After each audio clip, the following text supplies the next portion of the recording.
Wah, ini kan kalau waktu saat Sour Sally saat itu down 2012, saya putus asa and just close the company and beres. I'm not gonna be where I am today.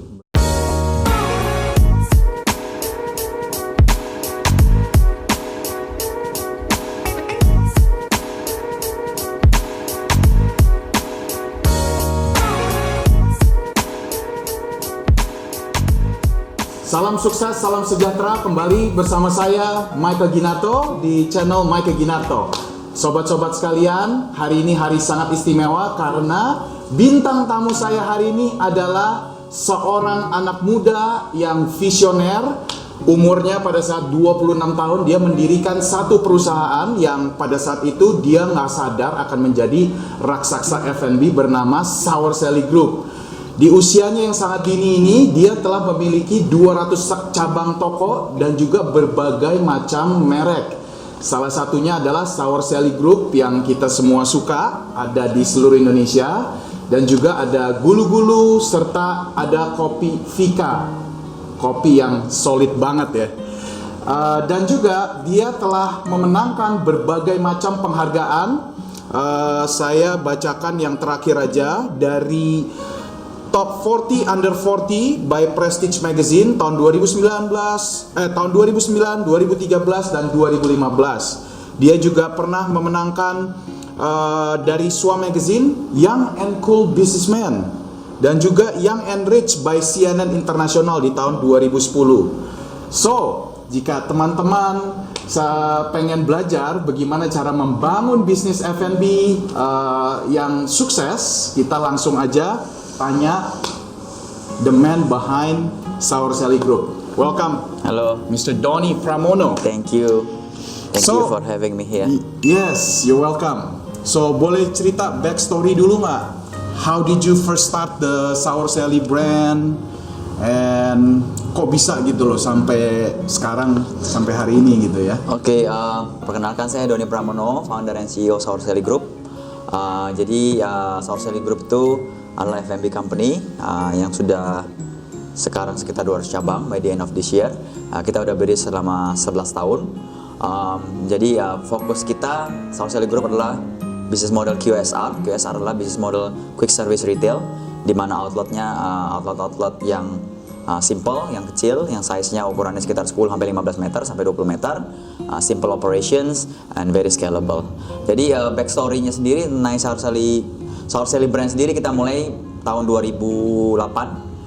Saat itu lahirnya dari hobi sendiri dan juga memang lagi passionnya itu hari pengen start consumer brand yang saya pengen bawa balik ke Indonesia seperti itu. Jadi tahun itu 2008 I just finished graduate from school MBA. I like frozen yogurt and then I came back and start Sour Sally. Oke. Cabang pertama di mana, Pak? Cabang pertama itu di Mall Senayan City tahun 2008. Outlet pertama. Sekarang Sour Sally udah sekitar 65 cabang. 65 cabang ya. Basically di semua mall seluruh Indonesia yang level middle up pasti ada Sour Sally. Sour Sally ya. I see. Secret sauce-nya apa? Banyak orang yang gue inget banget tuh tahun 2008, 2009 banyak banget perusahaan-perusahaan yang mau coba niru your concept. Ada mungkin sekitar 3 sampai 4 brand yang on top of my mind, but I don't wanna say it. Cuman udah nggak kedengaran lagi tuh brandnya.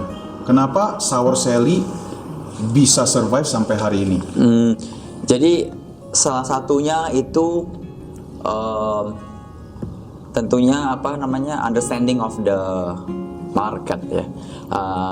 Salah satu seperti itu. Keduanya adalah inovasi, creativity ya kan, karena inovasi itu di dalam inovasi sendiri kita menganut pemahaman think different not only better, dalam arti zaman sekarang itu sesuatu yang lebih enak, lebih baik itu udah banyak ya kan, desain yang lebih keren udah banyak, branding konsep yang lebih keren udah banyak, tapi kalau sesuatu yang berbeda dieksekusi dengan baik ya kan, dengan almost perfect ya kan, dengan eksekusi yang baik akan menghasilkan sesuatu yang bukan hanya lebih baik tapi juga you create your own blue ocean. Nah jadi saat itu ya, contohnya yang hasil think different itu adalah dengan inovasi produk yang Black Sakura. Black Sakura merupakan salah satu produk yang berbeda dibandingkan frozen yogurt yang lain kan. Dan dengan sejak saat itu Black Sakura juga bikin orang mempunyai purpose karena dia charcoal itu punya karakteristik detox seperti itu.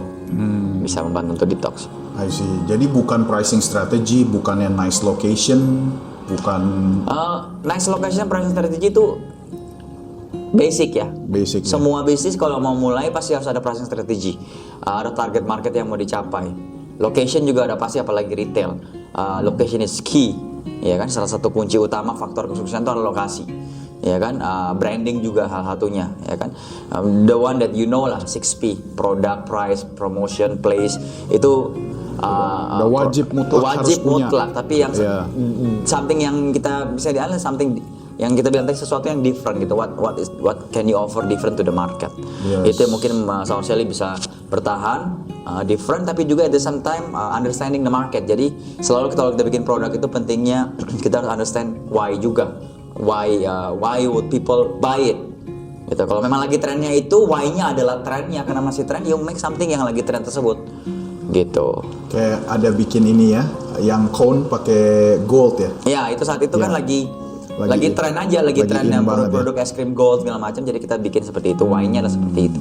Tapi gold itu sendiri juga ya untuk hype, hanya untuk memang kita dibikin itu hanya untuk 6 months punya limited edition. I see. Seperti itu. I see. Kalau boleh tahu nih, bagi teman-teman yang lagi mau coba berbisnis F&B, apa sih top 3 biggest mistake yang biasa orang lakukan gitu loh untuk memulai suatu bisnis F&B?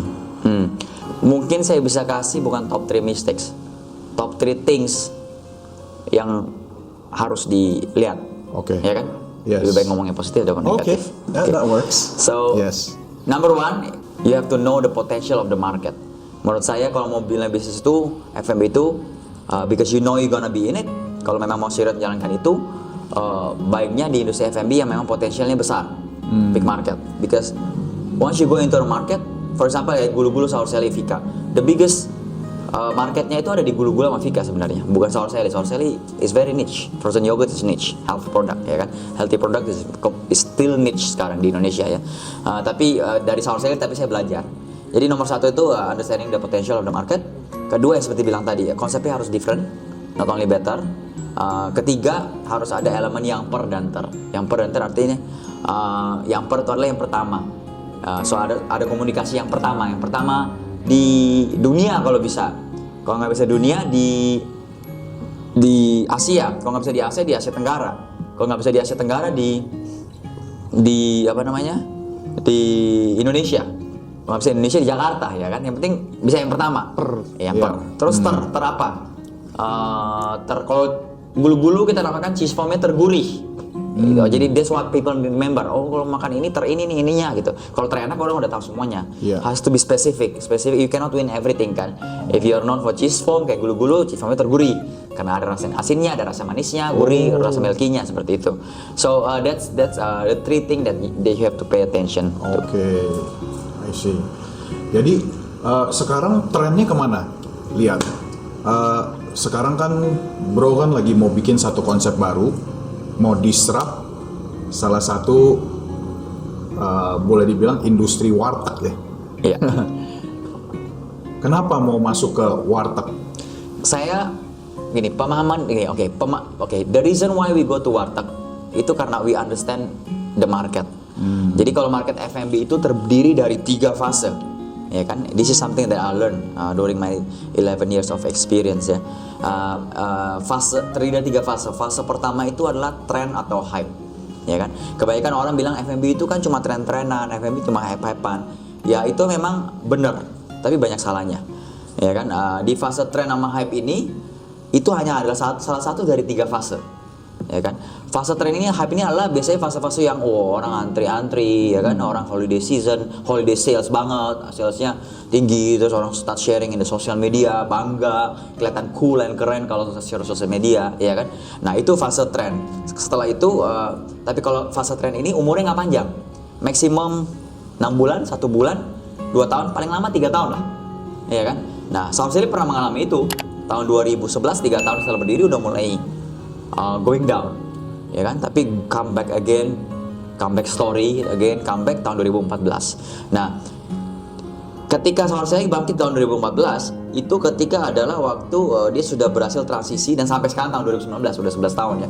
Dia sudah transisi dari fase pertama itu hype trend menjadi fase kedua yaitu habit or lifestyle tersebut. Orang makan Sourcely sudah menjadi habit. Kalau nggak habit nggak mungkin 11 tahun bisa bertahan. Constant salesnya stabil, ya kan? Increasing as the market opening, which is when the market opens more, ya kan? Location juga bertambah banyak, increasing sales, ya kan? Yang fase terakhir adalah fase yang sudah paling kuat. Kalau bisnis sama produk F&B yang sudah bisa sampai fase ketiga ini udah, istilahnya udah susah matinya lah. It will be there, it will not be gone. Udah Kita, part of people's lives. no, udah it's part not of even the part of habit, people's life, it's part ya. of people culture. Udah dia demand lah ya. Not demand, itu fase 2. Oh, fase kedua. Kalau ya. fase 3 itu kultur, jadi Udah culture. culture-nya udah memang makan yogurt after you have a meal gitu No, misalkan. Sourcely belum jadi culture. Belum. Belum. Oke. Untuk jadi culture Indonesia enggak. Ya kan? Sourcely sudah menjadi habit, fase 2. Fase 2. Kalau fase 3 itu culture. Nah, di fase culture itu contohnya yang sudah jadi culture-nya orang Indonesia apa? Banyak banget. Martabak, nasi goreng, sate ayam, Iya benar. soto. Iya, Bakal benar, mati nggak? Nggak mungkin. Benar. Tapi bahkan produk-produk udah jadi culture phone. Martabak contohnya. Iya. Itu has been around forever, right? Betul. Tapi ketika dia juga mereka butuh sesuatu yang hype lagi, yang tren lagi. Makanya itu tadi kan martabak sempat populer. Betul. Martabak Toblerone, Nutella, Waduh. martabak Itu inovasi yang ya. bikin dia jadi hype tren lagi. Tapi sekarang kan udah lewat lagi hype-nya. Udah trennya. lewat. Balik lagi kembali martabak sales seperti biasa. Jadi kalau karakternya produk-produk market yang sudah masuk ke fase kedua dan ketiga itu stabil salesnya. Iya, iya. Dia mau kalau mau ada kayak begini-begini lagi salesnya itu ketika adanya di fase hype sama tren. Gitu. Iya, Jadi iya, itu yang understand itu kultur. Oleh karena itu mengetahui warteg bahwa warteg ini sudah berada di fase ketiga, yaitu warteg sendiri sudah been around for 50 years kan. Warteg sudah menjadi keseharian budaya orang Indonesia. According to research ada 35.000 warteg tradisional di Jabodetabek alone. Belum di seluruh Indonesia. 35.000. Jadi visi kita dengan warteg ini, warteg adalah brand terbaru kita. Warteg yaitu warteg yang modern, warteg yang wow, adalah kita pengen merevolusionisasi warteg. Di mana warteg kita tahu meskipun begitu banyak, penggemarnya banyak, yang makan juga banyak, tapi banyak juga kalangan yang nggak makan. Ya biasanya alasan kalau nggak makan ada isu dengan higienitas, ada isu dengan tidak kenyamanan dalam mengkonsumsi di tempat, panas mungkin sometimes nggak fresh, ya kan. Nah, jadi oleh karena itu kita offer something sesuatu yang menjadi solusi, yaitu kita menyediakan sesuatu yang higienitas tempatnya ada higien, tempatnya fasilitasi nyaman, AC-nya ada AC, ya kan. Bahkan produknya sendiri pun kita bikin operational produk ini simple. Kunci dari produk F&B scalable itu simplicity. Jadi kita bikin sesimpel mungkin, dia punya proses. Jadi 80% dari 80% dari cookingnya, produknya ini masak itu dimasak di central kitchen. So there's no cooking in the outlet. Di toko. Karena 50% dari higienitas itu datang dari proses cooking di outlet. Mulai dari storing of bahan raw materialnya. Raw material punya itu kan mengeluarkan bau, itu juga mengundang binatang-binatang di sekitar. Nah, jadi dengan adanya centralized kitchen, ya kan, yang dikirim makanan langsung kepada warteg, itu operasinya lebih simple, standarisasi juga lebih mudah di maintain, ya kan. Kalau ada kontaminasi di outlet, kita juga bisa langsung source kira-kira apa penyebabnya, langsung down to the factor.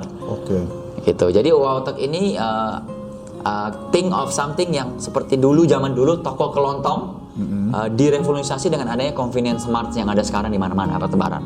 Begitu banyak. Toko kelontong dulu ketika kita belanja toko kelontong sama problemnya. Waktu kita beli barangnya kita nggak tahu vivonya benar apa enggak, expiry-nya udah benar apa enggak, we have to check lagi on our own. Ya kan, standar penyimpanannya benar apa enggak. Harga satu toko kelontong dengan toko kelontong juga berbeda. Ya kan? Sekarang dengan ada convenience mart, ya kan? Semua SOP-nya, sistemnya kita tahu, kita beli di sana, SOP udah ada, produknya pasti benar. Ya kan? Kalau mamanya produk nggak benar, mau komplain, tahu mau komplain ke siapa.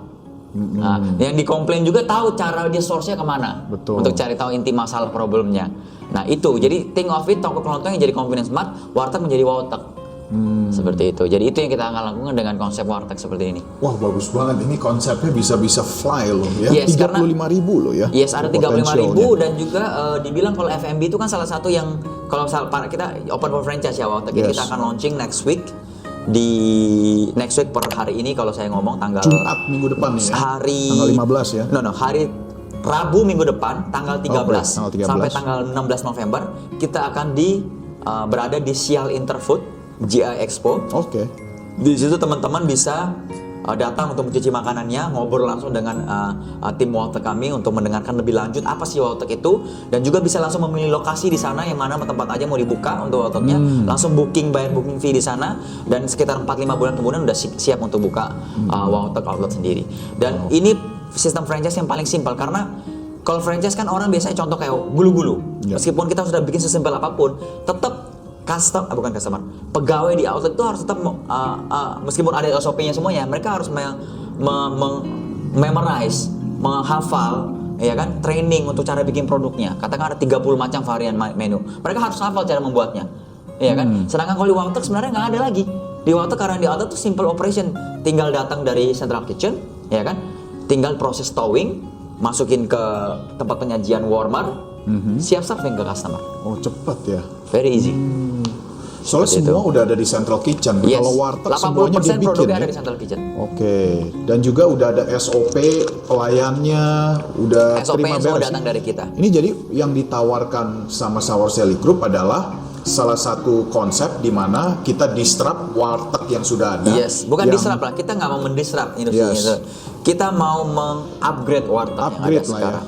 Kita Ya. mau merevolusi. Iya, revolutionize. Seperti kalau dibilang toko kelontong jadi convenience mart, kita kan dia kan nggak disrupt, dia Iya. upgrade.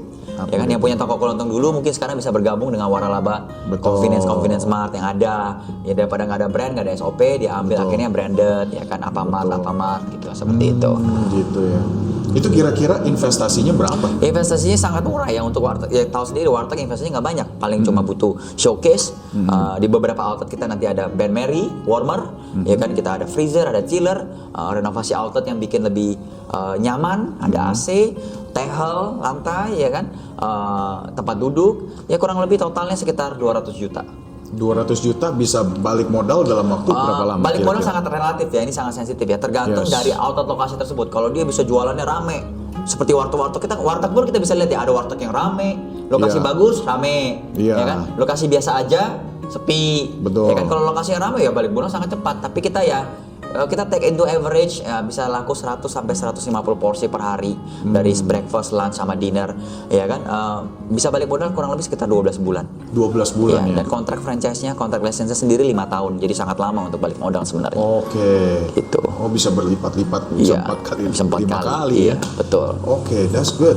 Very interesting ya. Iya. Nah, kalau misalkan orang-orang yang mau belajar lebih lagi bisa kontak you di mana?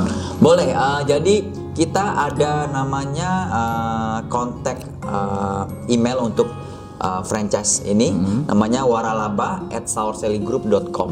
waralaba@sourcellygroup.com Iya, jadi ya. bisa kontak ke sana, kita akan send lagi informasi lebih lanjut tentang warteg tersebut. Oke. Terus ini different topic Iya. nih. You sebagai pengusaha ini kan luar biasa. 11 tahun to keep a brand is not easy. Ya, boleh ceritain nggak titik terendahnya Bro Doni pada saat kapan dan what was it sih? Jadi titik terendahnya itu waktu saat pertama saya dengan mempunyai Sour Sally brand itu sendiri. Ketika Sour Sally brand sudah habis fase trennya, hype-nya sekitar 2011-2012 itu titik rendah. Ketika saat itu betul-betul suffering, ya kan, omset menurun, ya kan, omset menurun, revenue menurun, tapi operational cost masih banyak, bayar rental ke mall, ya kan, terus habis itu masih harus membayar gaji karyawan, ya kan. Jadi itu saat titik terendah. Dan kemudian saat itu juga udah banyak orang yang bilang kayak udahlah, memang bisnis F&B, frozen yogurt apalagi, ya kan, dessert gitu kan tren-trenan, umurnya nggak panjang. Saya jadikan itu sebagai salah satu challenge untuk saya, untuk pada saat itu tuh saya mulai mencari jawaban. Tepatnya itu saya mencari jawaban apa penyebab ini dan apakah ada jalan keluar. Gitu. Jadi saya banyak nonton pergi seminar, talk show, belajar dari buku, ikut coaching bahkan ya kan, ikut workshop, lean management, Luar Six biasa. Sigma ya kan, semuanya. Gila. I learn everything, bahkan yang sangat agak sedikit tidak relevan tapi relevan juga untuk bintik tim, belajar grafologi yang Grafologi. Yes, you know grafologi? Grafologi is understanding people character from tulisan tangan Tulisan sama tanda tangan. tangan, ya. Iya. Terus habis itu terakhir saya juga ada belajar face reading ya kan. Because you doing with people every day, when you hire people dari tim kan udah lebih ini kan ya. Bahkan grafologi sampai sekarang kita jadikan salah satu metode untuk hiring kita. Oh, dilihat dulu tulisan tangannya. Grafologi ada Tanda reportnya tangan. segala macam, tulisan tangan. Jadi itu for you to hire the right people for your team. Wow. Seperti itu. Jadi itu, dan ya of course jawabannya nggak bisa langsung ketemu dari itu. Jadi tidak ada jawaban yang baku ya kan. Jadi saya dapatkan sendiri jawabannya. Jadi lebih paham tentang FMB industry yang saya bilang tadi. FMB ada 3 fase, phase-nya, dan how to translate from one to another phase. Itu saya dapat dari bits and pieces. I connect the dots together and become ini. Berapa lama dulu tuh bleeding phase tuh? Bleeding Titik phase. terendah. 2000 2 tahun ya, 3 tahun ya. 2-3 tahun ya. Iya. How to first lagi itu belajar, isi dengan ilmu, knowledge, Dengar-dengar dengar-dengar seminar from dari other kayak people. zaman dulu sayangnya belum ada Michael Ginarto channel. Jadi kalau Yes. enggak lebih gampang, nggak perlu 2-3 Waduh. tahun belajar ya, mungkin Iya. nonton sekali udah tahu Iya. jawabannya ya kan. Betul. Itu butuh waktu lebih lama, have to Iya. ini segala macam gitu. Cuman udah gitu you get up and bikin brand baru apa enggak? Enggak bikin brand. Jadi kita inovasi, revitalize the brand. Tapi waktu revitalize the brand itu sudah menganut pemahaman itu, think different, offering something, harus why before what, seperti itu. Jadi akhirnya dan belajar SOP-nya lebih rapi. SOP sekarang kita terapkan di Auto tuh saya juga belajar dari workshop yang lead management tersebut, Six Sigma kan.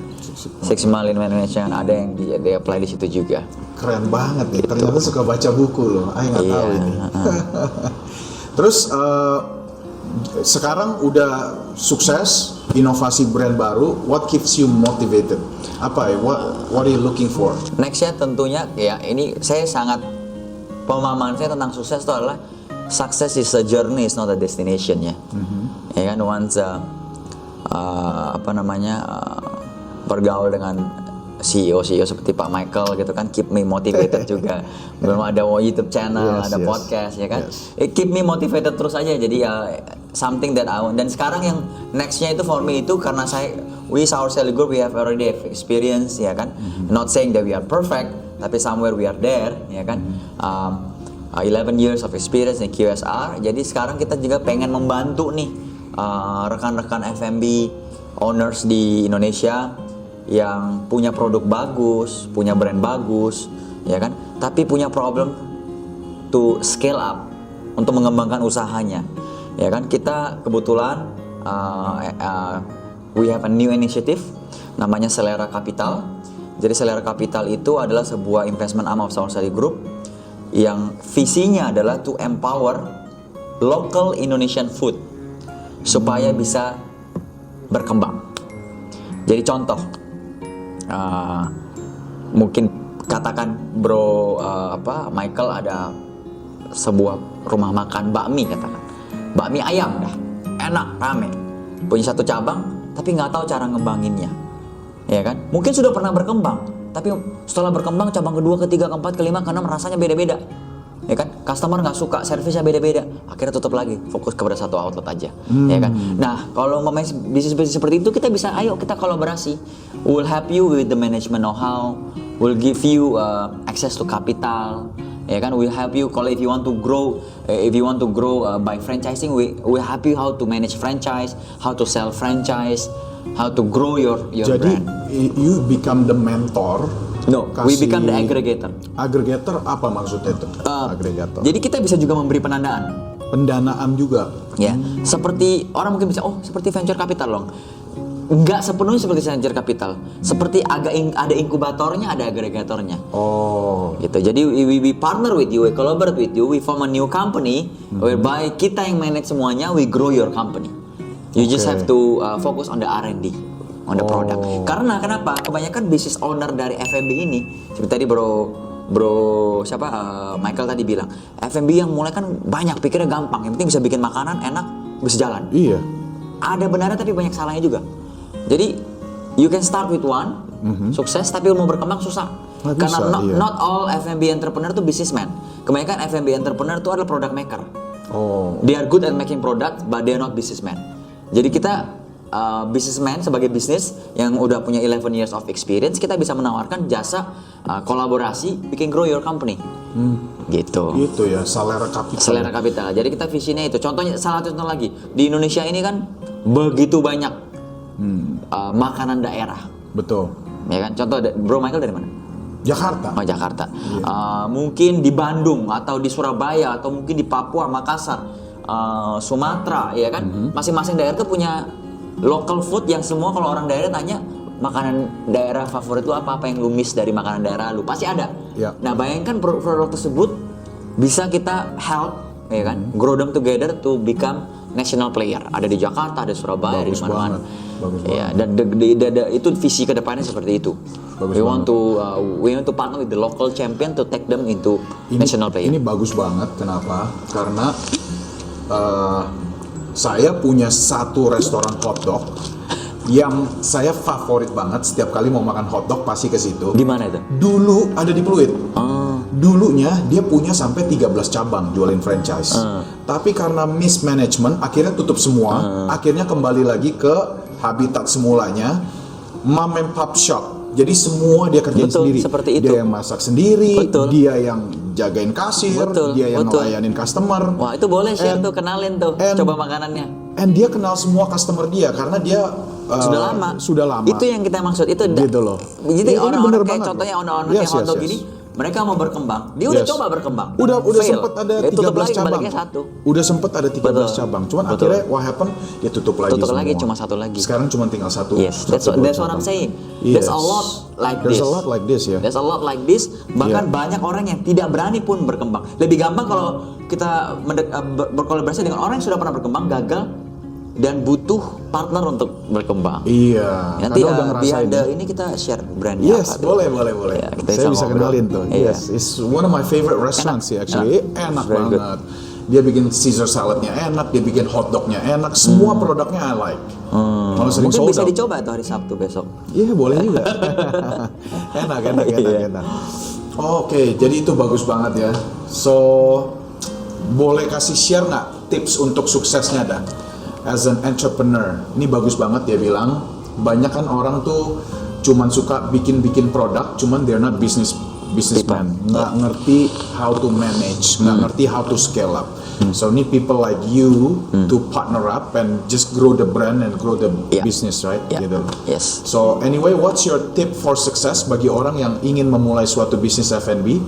Bisa sekolah dulu, ada inkubatornya di Salera Capital atau Jadi kita bukan sekolah ya. Yeah. Kita we want to partner with someone yang contoh tadi yang punya good product already good product. Yes. Kalau bisa mungkin sampai 5 tahun 10 tahun operation. Yes. Ya kan, rame, enak, banyak customer tetapnya. Betul. Tapi dia mau berkembang, dia nggak tahu caranya. betul. Nah, itu that's what we want to help them grow. Yes. Seperti itu. Ya, jadi sukses tip lah. Sukses tipnya, nomor satu yang tadi seperti saya sudah ngomongin, selalu coba bikin sesuatu dari sisi yang berbeda. Be creative, be unique. Don't be a follower kalau bisa. Kalaupun menjadi a follower, copy paste tapi dengan slight different. Itu nomor satu. Kedua, sebagai seorang entrepreneur, not everybody can become entrepreneur. Hidup seorang entrepreneur kelihatannya menarik, kelihatannya enak, tapi enggak. You will have sleepless night, you will have a lot of thinking through. Ya kan, kerja lu bukan hanya 8 jam di kantor, ya kan, tapi kerja lu di sini pun bisa kerja. Ini gue lagi kerja sekarang kan, lagi Betul. lagi sharing, ya kan.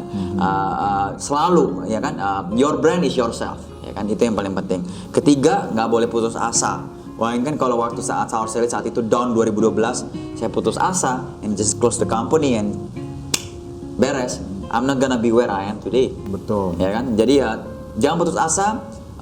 Always try to learn from other people, ya kan, karena nggak semua jawaban memang, ya kadang-kadang ada jawaban yang tinggal cari aja dari zaman sekarang informasi, tapi ada jawaban juga yang once you connect all the dots, the pieces, ya kan, you'll find your answer and you can make it through. Seperti itu. Luar biasa, keren. Young and very successful, luar biasa. So saya rasa sekian ya dari Bro Doni, and saya yakin sangat amat bermanfaat. So let's close this session ya. Oke, so sobat-sobat entrepreneur, sudah saatnya kita mengakhiri show kita bersama Bro Doni, bintang tamu kita hari ini. Saya yakin teman-teman semua dapat banyak manfaat bagaimana cara handle stress, cara handle challenges. Karena setiap bisnis itu ternyata ada fase-fasenya, nggak mungkin selalu high terus, omsetnya naik terus ya. Jadi kita bisa mengalami suatu dip ya, di mana omsetnya akan datar gitu. Nah, di sini adalah titik penentuan. What are you gonna do? Ya kan? Apakah give up? Kita move on to the next venture, dan saya yakin ya, next venture juga akan mengalami siklus yang sama. Yes. Hype, turun, stabilize gitu ya. Jadi ya kunci kesuksesannya ya be consistent, always innovate, think different, not just better. And tadi ada sebut ter dan per juga ya. Itu untuk inovasi, untuk produk. Itu untuk inovasi dan produk, dan saya yakin semuanya kalau kita bisa kerjasamakan ya, dan sukses pasti is inevitable ya. Pasti sukses kita bisa raih. Oke, so jangan lupa hanya di channel Michael Ginarto, klik subscribe and share this video. Oke, sekian dan sukses dari saya.